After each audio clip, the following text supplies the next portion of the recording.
Hey everybody, it's Mr. Hefner. You knew that, I know. I'm coming to you today from in front of this lovely farmhouse in Franconia Notch, New Hampshire. If you were sitting on that front porch right now, looking out this way, what you would find is a beautiful view of Mount Washington, the highest mountain in the Northeast United States at 6,288 feet, I believe. That's just from memory. Check me out, 6,288 feet. I'm pretty sure I'm right on that one. And famous for having the worst weather in America. But anyway, New England is one of my favorite places in the United States to visit. It just has a culture of all of its own. And Robert Frost lived for a while in this particular home as he wrote his poetry that he became famous for, set in New England. He later moved off to England and then published the books of poetry that he composed while he was living here. Came back to the United States later on. But anyway, Robert Frost is probably America's most famous, best loved, most read poet in history. He really achieved something that other poets, strived for. And he's one of my personal favorites. What I like about Robert Frost is, on one hand, everybody sees him as this poet who wrote these kind of bucolic, agrarian, New England centered poems, but he had a dark side. He understood human nature. And one of the poems that we're going to take a look at today is just a poem based on a dialogue, a conversation between a husband and a wife who've recently lost one of their children. And maybe, if you read the poem, there's no mention of any others, maybe their only child. And the entire story of this couple is really told through the dialogue. And I don't want to say it's not like a typical Robert Frost poem, because it clearly is very much Robert Frost, but it's not what the popular belief of what a Robert Frost poem is. So, Robert Frost wrote some poems that just kind of make you feel good. Some of them are lighthearted, some of them are whimsical, and those are the ones people tend to memorize and remember. This is a poem with a whole lot more substance to it. So we're going to take a look at two poems. One of them is one that's extremely well known, and then the other one not as well known, but very deep again. So this is the point at which we get started. All right, so here we are with a little background image for you here. Nice stone wall here.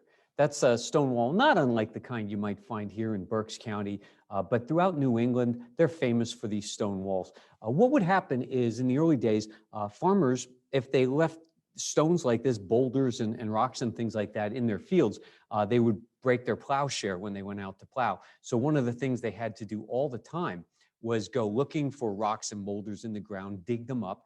You needed to put them somewhere, so they made for great fences. Sometimes the fences just divided one farm field from another, sometimes your property from a neighbor's property. And every once in a while in the wintertime, the frost and ice would push the ground up under these things, and the boulders, the rocks would roll away, and you'd have to put them back on there. You had to do regular repair. You can see there's no mortar or anything like that holding this wall together. It's just fitted by carefully placing the boulders in place. And so one of the poems you're going to take a look at today is called Mending Wall.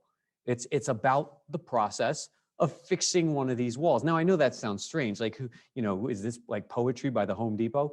But it finds something meaningful in that process of putting the wall back together. And you'll see when we get to the poem. The other one is called Home Burial.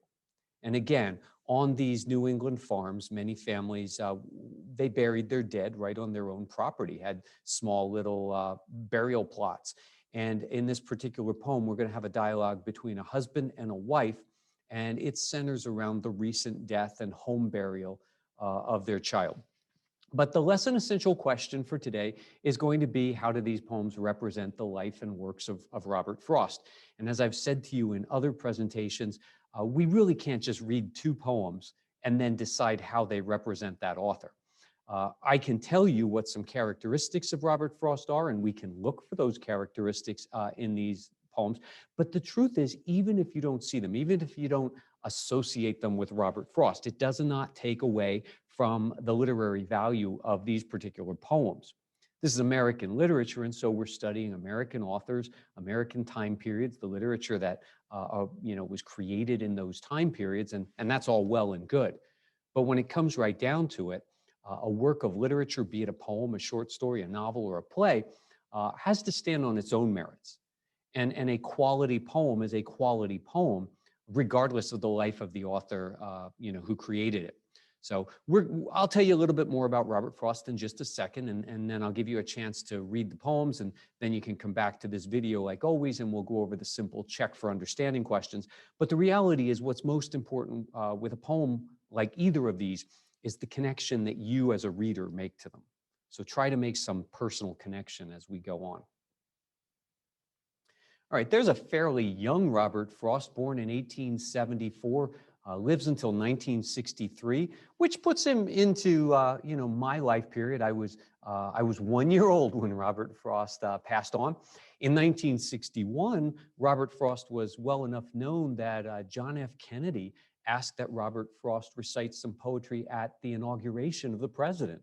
And I'm not sure if that was the first time. It's something that's happened a number of times since then, where a president being inaugurated will invite a poet to read on that particular day. But Robert Frost did at Kennedy's inauguration. He was born in California, which is kind of odd because everybody associates him completely with New England. But even though he was born in California, he was just a boy when he moved to New England with his mother. So that's the territory that he's kind of mostly associated with. And he was high school valedictorian, which means he was he was the student with the highest grade point average, the highest academic achievement when he graduated. But you notice I have, I don't know if I have my, I can't even find my highlighter right now. There it is. I have an S on here. High school valedictorians. What's with the S on there?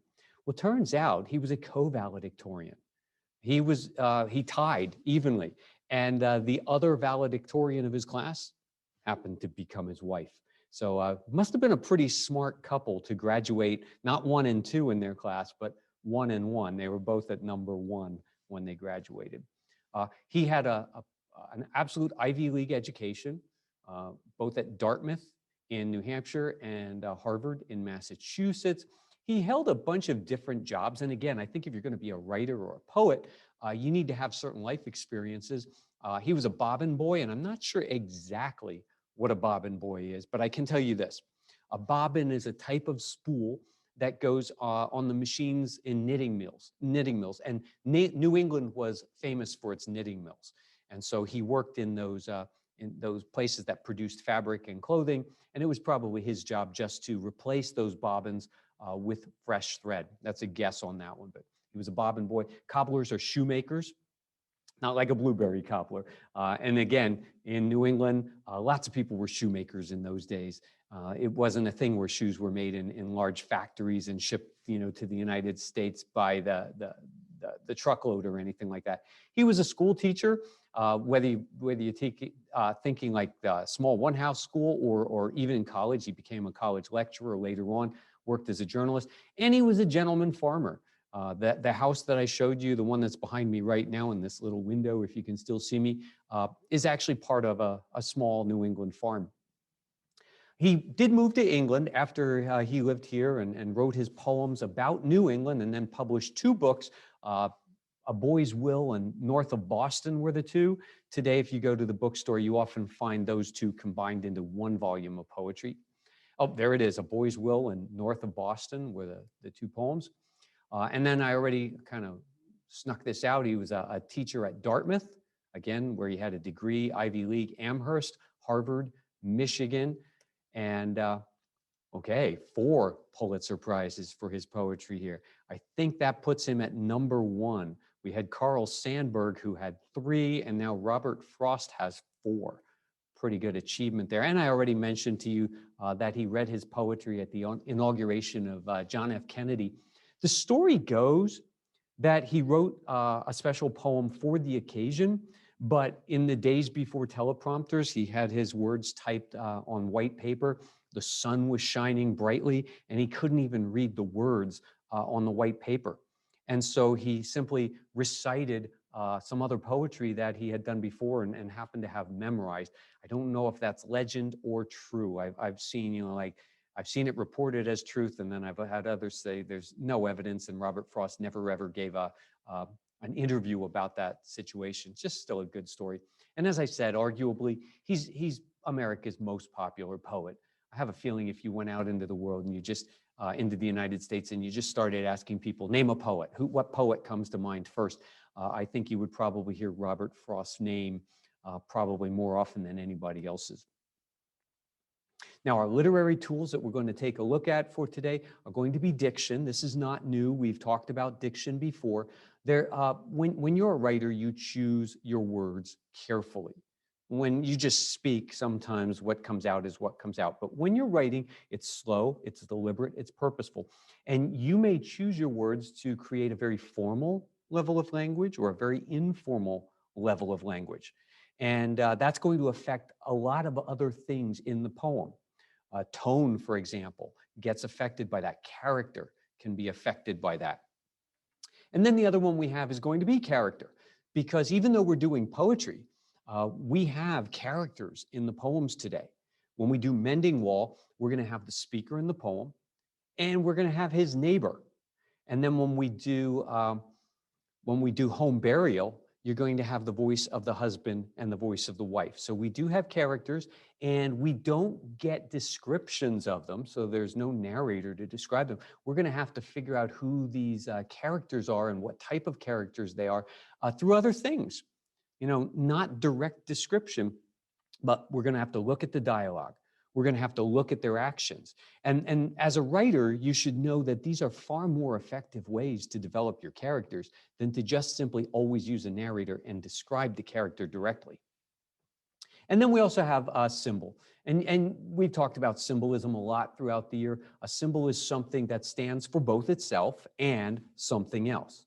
So I might have a bell in a story, and that bell rings every time school is over and the kids go home. We have that all the time. Clearly, it's a bell. But that bell could end up being a symbol of freedom for those kids who finally get out. Yeah, you know what it's like when school's over and you get your freedom. And then we also have metaphor. And I know you know metaphors as well. So not too long ago, we had simile as a kind of refresher. A simile is a comparison between two things using like or as. A metaphor is just a more direct version of that. So if I say, he is like a mean old buzzard, that's a simile. But if I say he's a mean old buzzard, that's a metaphor. And I might even just simply say something like, that mean old buzzard told me to get off his front lawn. And even though I don't say he, mean old buzzard is a metaphor for this angry, grouchy man. All right, so the first poem is going to be Mending Wall. And if you were in class and we were doing this together, I would ask you the reader's journal question just for discussion. Why do you think people build walls between themselves and others? And simple answers might be like, well, it's my property and I want to keep people off my property, or I want to just demark the property line so that people know where it is. But go a little deeper. Think of the symbolism of this. Human beings put up walls in places where we really don't have to put up walls. And there's also the idea of not the physical wall, like a stone wall, like is in this poem, but what about those emotional barriers we put up? What about those boundaries we put out there to keep between ourselves and someone else so they don't cross over into our territory? The speaker in the poem is going to be a little bit playful with the idea of a wall.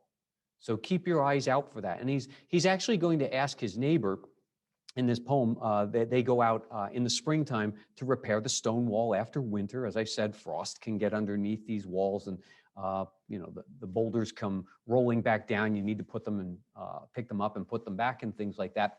But as these two men are each on their own side of this stone wall, gathering the stones that have rolled away and then putting them back, the speaker in the poem realizes, he says, it's not like you're raising chickens and I'm raising something that would eat your chickens. I have pine trees and you have apple trees, or maybe it's the other way around. You'll find out when you read the poem. And there's absolutely no reason why we need to have this wall. So why do we have it? And the neighbor says, good fences make good neighbors. Sometimes people just learn a saying, they learn a belief, and they never go behind it. They never ask if it's true or not. They just accept the way that it was taught to them. And so the speaker in the poem has a little bit of fun with his neighbor. So have a little fun as you're reading the poem. All right, so this is the point at which you should stop before you go on, read Mending Wall, and then come back here and you can restart this video. Don't stop it, but just pause it. You can come back here to this video and we'll go over the check for understanding questions. After we finish the check for understanding questions for Mending Wall, we'll talk a little bit about home burial and we'll do the same. So I'm ready to go on right now. All right, some true and false questions that go with Mending Wall. True or false? And by the way, again, like I said before, true and false questions for a poem are a horrible thing to do. I don't like doing this, but they're in the textbook, so we'll do them. Number one, no one has seen the gaps in the wall made. Yeah, that's true. You know, the speaker in the poem tells us that the frost, you know, sends the ground swell up and these things roll down in the wintertime and you come back in the spring and they're scattered about. He says sometimes it's hunters. Sometimes hunters are coming along and there's a rabbit in the stones and the hunters will just move the rocks to get the rabbit out so the dogs can get to the rabbit or something like that. But he says that's not what I'm talking about. I'm talking about the gaps that no one has seen made. Number two, the speaker thinks good fences make good neighbors. Well, that's false because it's not the speaker in the poem. Remember, it's the speaker who's challenging the whole idea of why do we put up fences? Why do we put up walls where we don't need walls? And so he plays with his neighbor a little bit, but the neighbor will not go behind that saying. And in fact, by the end of the poem, the neighbor likes having thought of that saying so much, he just repeats it again. All right, number three, the speaker and his neighbor both own cattle. Nah, false. Pine trees and apple trees, and there's no need to have a fence between pine trees and apple, unless they could, I just thought of this, maybe the pine trees and the apple trees could cross-pollinate, and then you'll have pineapples. Yeah, I know, that was a dad joke. I'm sorry. English teachers only tell dad jokes, sorry. Number four, the speaker owns apple trees and the neighbor owns pine trees. That is maybe true. I think that's true. To be honest, I always forget which one is which, and that's a stupid question because what does it matter? It doesn't matter. All right, but in this case, it's true. The speaker has the apple trees, the neighbor owns the pine trees, and I would never ask you that question because it's a stupid question. And number five, the speaker must repair the wall by himself. And of course, it says true on that one. It is not really true. He could repair the wall by himself, but they're walking both on each side of the wall. And the neighbor is helping and he is helping. So that should be a false. I don't know why that says true there. All right, here's your multiple choices. The speaker and the neighbor mend the fence in the springtime. It's the winter that tears it down. There's Robert Frost on the cover of the Atlantic magazine all the way back in 1951. Number two, they must repair the damage done by, and that's hunters, but that's not what he's talking about in the poem. In the poem, the speaker is talking about that invisible force in nature that doesn't seem to like walls, that wants the walls torn down. Number three, the speaker thinks the wall mending is futile, a waste of time, kind of an outdoor game, or easy, and he says it's kind of an outdoor game. One on a side, almost like a net and two players on each side. All righty. The second piece, the second poem is one of my all-time favorites, and I love reading it together in class. Unfortunately, for whatever reason today, you're watching this by video and you're going to be reading the poem on your own, but I'll be here to go over it with you later on. So the reader's journal would be describe a failure of communication that you experienced with someone you care about. So we probably communicate most with the people that we care about, and sometimes things don't come out exactly the way we wanted them and people take them personally. Sometimes we can't exactly express how we're feeling. Sometimes we try to protect someone else and we hold something back and they realize that and it might be resentful, but communication is difficult. And communication involving difficult things in relationships can compound that and make it much worse. And so in this poem, as I said, you have a young couple and their child has died. The husband is trying to be a man. He's doing what's expected of men. Don't show emotion, keep yourself together, go on with life. And the mother of the child, the wife of the husband, seems to believe that he doesn't care. And when he tries to speak about this, he ends up sounding belittling to the wife, and she feels insulted. This is a very complex and beautifully written piece. It's almost uncomfortable to read it because you feel like you're right there as part of this marital squabble that's going on. All right, I'm going to go over these, but you shouldn't be with me. You should be reading the poem. If you came right into these, pause the video, go read the poem, and then come back. True or false? The woman and the man communicate openly. Now, that's the problem. They really don't communicate openly. And they need to at this point. They need to be there for each other. But instead, the man believes the woman should just move on, pack her feelings away. And the woman believes the man doesn't care. And I think when you read it, you can realize they both care. It's just that the man is trying to play some role that it seems society has been foisted upon him. He even starts to complain about it at one point. He tells his wife that, when a man wants to talk feelings with a woman, it makes him less of a man. And so it's not so much about what he's feeling, but about the role that he needs to play in society. How about number 2? Again, terrible, true, false question. They are both upset over the death of their first child. And you might be tempted to say no, because he's moved on.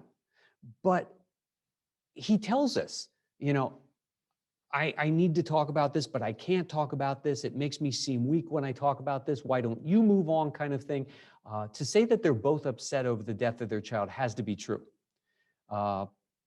Is he trying to hide it? Does he pretend he's not upset? Perhaps. But I would say they're both upset. And again, it's just not a good true or false question. A better question would be open-ended.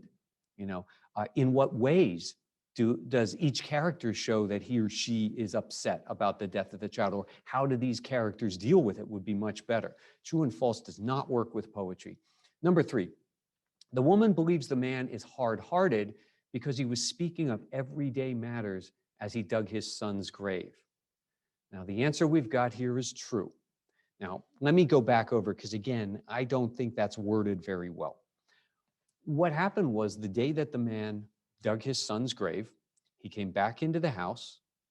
He had mud on his shoes, on his pants. He set the shovel with the mud on it in the corner, and he was in the kitchen talking with someone else. And she overheard him say something about how quickly birch wood will rot when it's in the ground. Possibly talking about, I buried my child in this coffin, and the coffin will rot, and it only lasts so long. And she's absolutely shocked that he can just have a conversation about these everyday kind of things, like how long a piece of wood will last in the environment when it's out there, because she's the mother of the child and she's broken up. But again, if you get into the head of the man in this poem, you really get the idea that he's just doing what society has told him is the expectation for men to do, whether that be right or wrong. The simple fact is they're still being driven into this conflict here. And number 4, the man wants his wife to go be with friends, and that's false. We get the hint at the end of this poem that she must be going to someone else for comfort since he's not providing it. Because at the end of the poem, she's putting her coat on and someone is coming down the road, and he says, don't go to someone else this time. Some people sometimes read into this and think this may even be someone else that she's interested in, and her husband is jealous. I don't think her husband's jealous. I don't think it's somebody she's interested in. I think it's just a case of he needs her there with him, but she goes to someone else because he can't show her the kind of understanding and compassion that she needs. And then number 5, the woman wants to go be with friends. Again, true and false, read into it and it becomes something else. Yeah, she needs comfort, but does she want to be with friends? Or would she really want to be with her husband? Is this just the thing she does? So again, it's too complex a statement to answer with a simple true and false.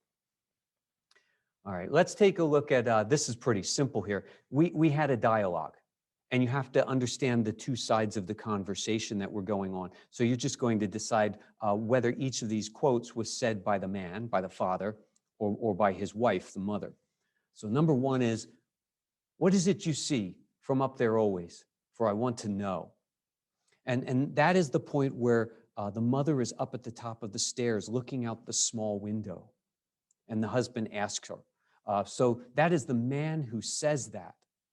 And then he goes up to look out the window and she asks him, what is it? What? And he realizes, it's the burial mound.